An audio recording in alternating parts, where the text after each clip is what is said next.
Hello guys, आप लोग कैसे हैं। हम आशा करते हैं कि आप लोग ठीक होंगे, स्वस्थ होंगे और मस्त होंगे और पढ़ाई में व्यस्त होंगे। ठीक है, तो आज हम लेकर के आए हैं बीए साइकोलॉजी, थर्ड सेमेस्टर का है ये प्रेरणा जो है, अभिप्रेरणा यानी मोटिवेशन। इसके बारे में हम चर्चा करेंगे। ठीक है, इसके जो वैज्ञानिक हैं उनके बारे में, उनकी क्या विशेषता है, उनकी क्या, ठीक है, इसके बारे में चर्चा करेंगे। ठीक है, तो आप लोग इस वीडियो को देखिए और ज़्यादा से ज़्यादा शेयर करें और लाइक करें, सब्सक्राइब करें, ताकि कोई भी नोटिफिकेशन या कोई भी वीडियो अगर डालूं तो फिर आप तक ज़रूर पहुंचे। ठीक है, तो आप लोग इस वीडियो को ज़्यादा से ज़्यादा शेयर करें। ठीक है, चलते हैं, देखते हैं प्रेरणा। ठीक है, प्रेरणा और अभिप्रेरणा यानी मोटिवेशन। ठीक है, इसका क्या काम होता है, ये क्या काम करता है। ठीक है, इसके बारे में हम चर्चा करते हैं। तो जो प्रेरणा प्रेरणा शब्द अंग्रेजी भाषा के मोटिवेशन शब्द मोटिवेशन शब्द का हिंदी रूपांतरण है। क्या है? हिंदी रूपांतरण है। ठीक है, फिर आगे चलते हैं।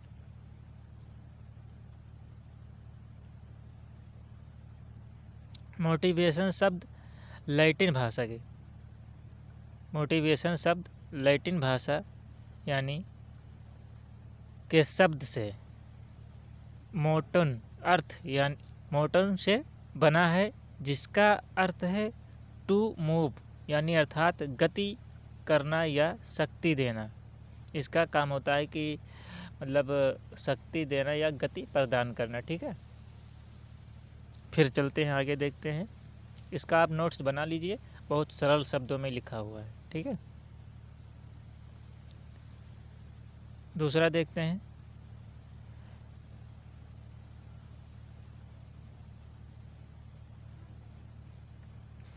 दूसरा देखते हैं। इस प्रकार वह आंतरिक शक्ति ये आंतरिक शक्ति था नहीं, ये या पढ़ा जाएगा। ठीक है, या है, या बल है जो प्राणी को कोई विशेष व्यवहार या क्रिया करने को बाध्य करती है, या करती है, बाध्य करती है। ठीक है, क्रिया करने को बाध्य करती है।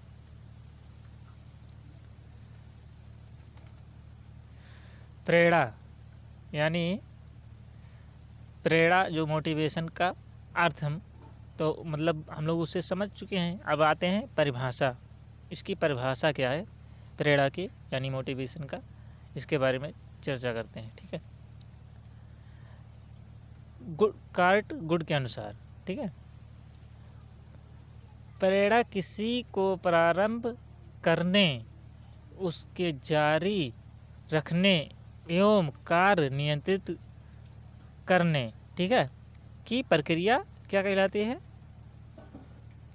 इनके अनुसार इन्होंने कहा कि प्रेरणा किसी को प्रारंभ करने, उससे जारी रखने एवं कार्य नियंत्रित करने की प्रक्रिया है। ठीक है, फिर आगे चलते हैं, हम लोग देखते हैं। आगे है वुडवर्थ के अनुसार। ठीक है, देखते हैं।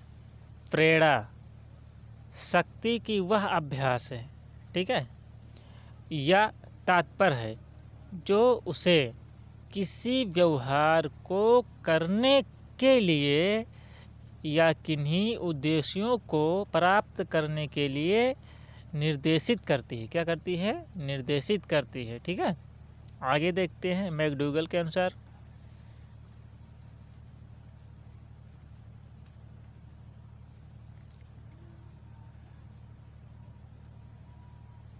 मैकडूगल के अनुसार, ठीक है, देखते हैं।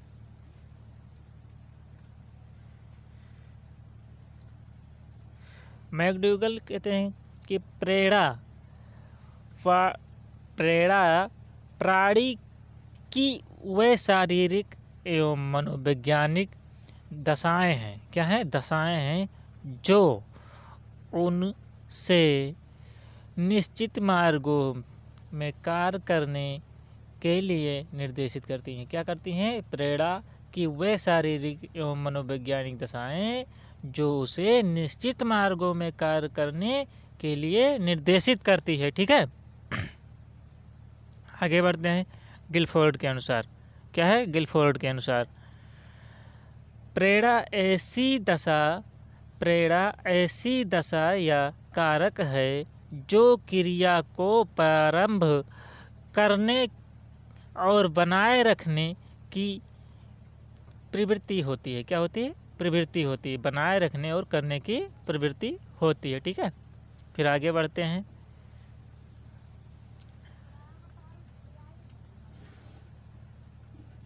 प्रेरणा के कारक एवं स्वप्न। ठीक है, प्रेरणा के कारक एवं स्वप्न क्या है? ठीक है, देखते हैं। अवस्था यानी नीड, चालक प्रमोदन, अंत्योदय यानी ड्रीम, ड्राइव है, ड्राइव ये प्रलोभन और उद्दीपन। ठीक है, आगे बढ़ते हैं।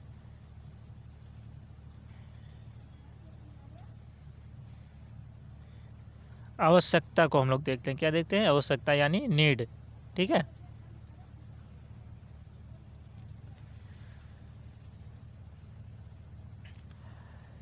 प्राणी के शरीर में जब किसी बीज की कमी या अति हो जाती है तो उसे आवश्यकता कहते हैं। क्या कहते हैं? आवश्यकता कहते हैं।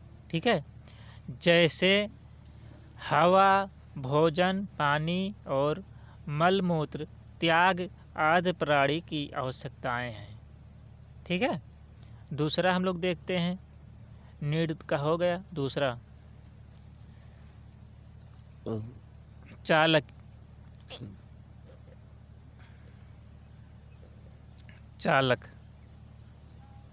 चालक प्रौढ़ोदय, अंत्योदय। ठीक है,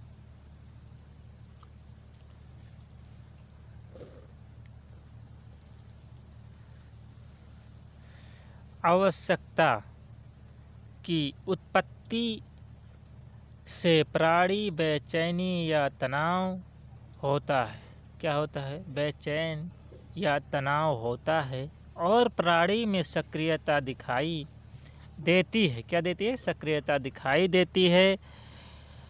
तनाव, बेचैनी या सक्रियता को चालक कहते हैं। क्या कहते हैं? तनाव या बेचैनी, सक्रियता को चालक कहते हैं। जैसे पानी की कमी से होते हैं और गले का सूखना यानी प्यास चालक है। यानी अगर पानी की कमी है तो क्या होते हैं? गले सूखते हैं। ठीक है, यानी पानी, यानी जो पानी है वो चालक है। ठीक है, आगे चलते हैं। उद्दीपन क्या है? उद्दीपन यानी प्रलोभन। ठीक है, प्रलोभन देखते हैं कि क्या है, इसको देखते हैं।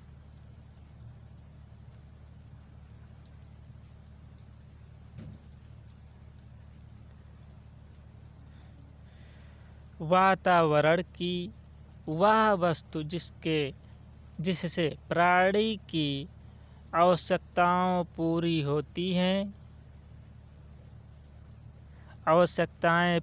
होती हैं और यानी चालक की प्राप्ति होती है। क्या होती है? प्राप्ति होती है। उसे उद्दीपन या प्रलोभन कहते हैं। जैसे एक प्यासे व्यक्ति के लिए पानी प्रलोभन है। जैसे मान लीजिए कि कोई व्यक्ति है, उसके लिए पानी क्या है? प्रलोभन है। ठीक है, आगे बढ़ते हैं। आप लोग इसका नोट बना लीजिए, बहुत समझ में आएगा। ठीक है, क्या है? प्रेरणा युक्त व्यवहार के लक्षण एवं विशेषताएं। ठीक, प्रेरणा युक्त व्यवहार के लक्षण एवं विशेषताएं। ठीक है, आगे चलते हैं, हम लोग देखते हैं।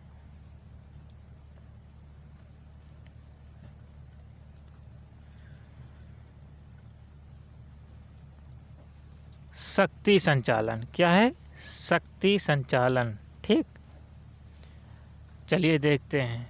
शक्ति संचालक अर्थात प्राणी का शक्तिमान हो जाना, यानी प्रबल प्रेरणा की अवस्था में प्राणी में कुछ शरीर व रासायनिक परिवर्तन होती है, जिससे प्राणी में अतिरिक्त शक्ति का संचालन होता है। क्या होता है? अतिरिक्त शक्ति का संचालन होता है। ठीक है, जैसे उदाहरण के रूप में हम लोग अगर देखें तो क्या है? उदाहरण के रूप में देखें तो परीक्षा के दिनों में विद्यार्थी बिना उसके थके घंटों तक पढ़ाई करते हैं। क्या करते हैं? घंटों तक पढ़ाई करते हैं, जबकि सामान्य दिनों में उतना परिश्रम नहीं करते हैं। ठीक है, तो आप लोग को समझ में आ रहा होगा। ठीक है, आगे चलते हैं। निरंतरता। ठीक है, क्या है? निरंतरता।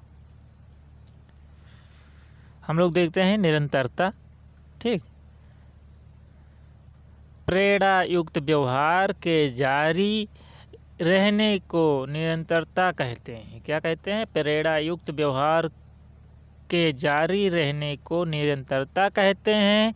प्रेरणा युक्त उस समय तक निरंतर जारी रहता है जब तक कि लक्ष्य प्राप्ति नहीं हो जाती। ठीक है, जैसे उदाहरण के रूप में देख लीजिए हम लोग,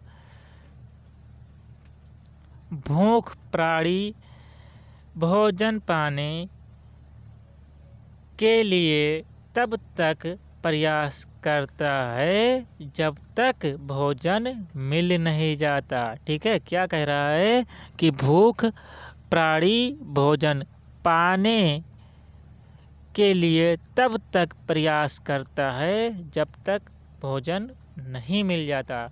इसका एक उदाहरण और है बच्चों, जैसे मान लीजिए कि कोई छोटा बच्चा है, जब वो खाना के लिए अपने मम्मी या पापा मतलब जो घर में रहते हैं उनसे कहता है, जब तक वो खाना नहीं पा जाता तब तक क्या करता है? वो रोता रहता है, चिल्लाता रहता है, मम्मी खाना चाहिए, मम्मी खाना चाहिए। तो क्या करता है? जब तक वो अपने लक्ष्य को प्राप्त नहीं करता तब तक चुप नहीं होता है। ठीक है, इस तरीके से भी समझ लीजिए। आइए हम लोग देखते हैं परिवर्तनशीलता। ठीक है, क्या है? परिवर्तनशीलता। ठीक है, लक्ष्य को प्राप्त करने के लिए प्राणी एक ही व्यवहार को दोहराता नहीं रहता है। क्या करता है? दोहराता नहीं है।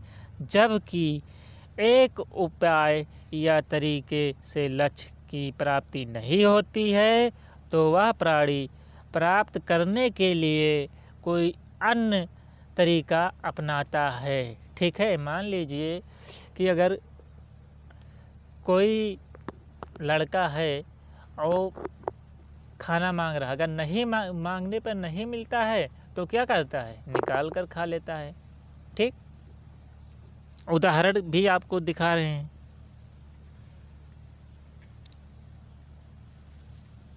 उदाहरण में क्या है?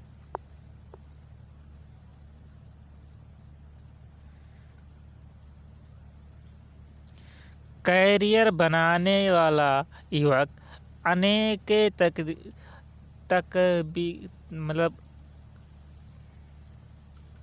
तरकीबें बताता है, दिन रात परिश्रम करता है, प्रतियोगिता में भाग लेता है, सिफारिश लगवाता है और रिश्वत देने का भी प्रयास करता है। क्या करता है? जब नहीं लगता है तो क्या करता है? रिश्वत भी देने का प्रयास करता है। ठीक है, फिर आगे देखते हैं। चौथा है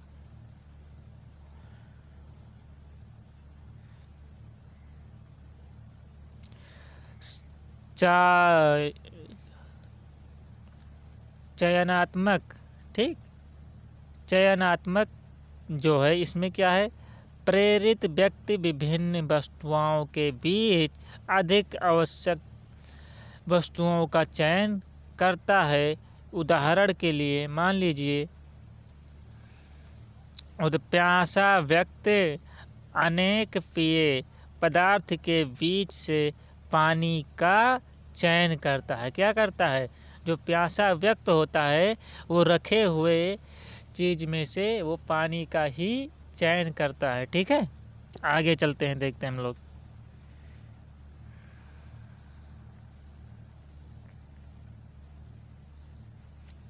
यानी लक्ष्य क्या है, अब लक्ष्य है। ठीक है, लक्ष्य प्राप्त करने के लिए बेचैनी, ठीक, इसमें क्या है हम लोग देखते हैं।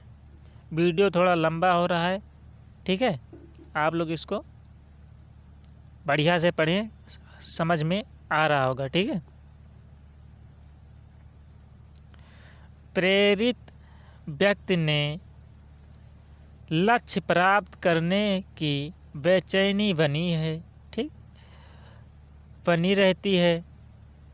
ये बेचैनी तब तक बनी रहती है जब तक लक्ष्य की प्राप्ति नहीं हो जाती। क्या होती, लक्ष्य की प्राप्ति नहीं हो जाती, तब तक इनकी क्या बनी रहती है, बेचैनी बनी रहती है। ठीक है, उदाहरण के रूप में आप लोग देख लीजिए, क्या है उदाहरण,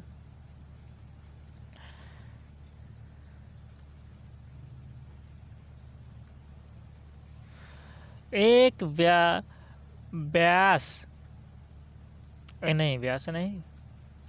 प्यासा है, ये आधा पा पढ़िएगा। ठीक है, एक प्यासा व्यक्ति जब तक बेचैन रहता है जब तक उसे पानी ना मिल जाए तब तक वो बेचैन रहता है। जैसे मान लीजिए अगर प्यास लग जाती है किसी को, तो कब तक बेचैन रहता है, जब तक पानी नहीं मिल जाती है, चाहे वो पानी किसी से मांग कर पीना हो या चाहे खरीद कर पीना हो या नल से पीना हो, किसी न किसी तरीके से पानी चाहिए ही चाहिए। ठीक है, आगे बढ़ते हैं हम लोग।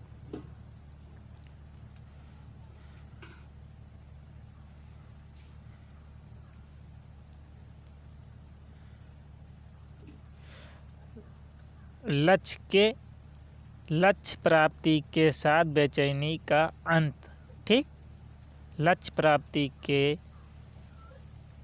साथ बेचैनी का अंत।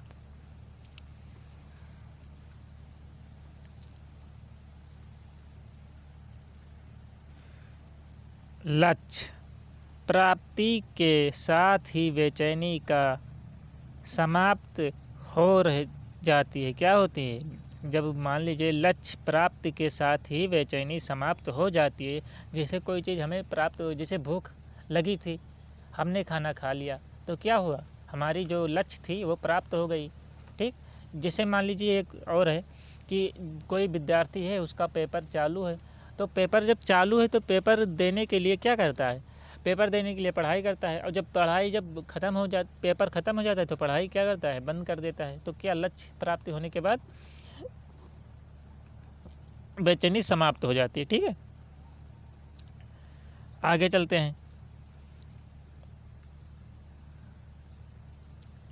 परीक्षा अवधि में परीक्षार्थी बेचैनी रहते हैं। क्या रहते हैं, बेचैन रहते हैं, लेकिन जैसे ही परीक्षाएं समाप्त हो जाती हैं उनकी बेचैनी क्या होती है, समाप्त हो जाती है। ठीक है, तो आप इतना ही था।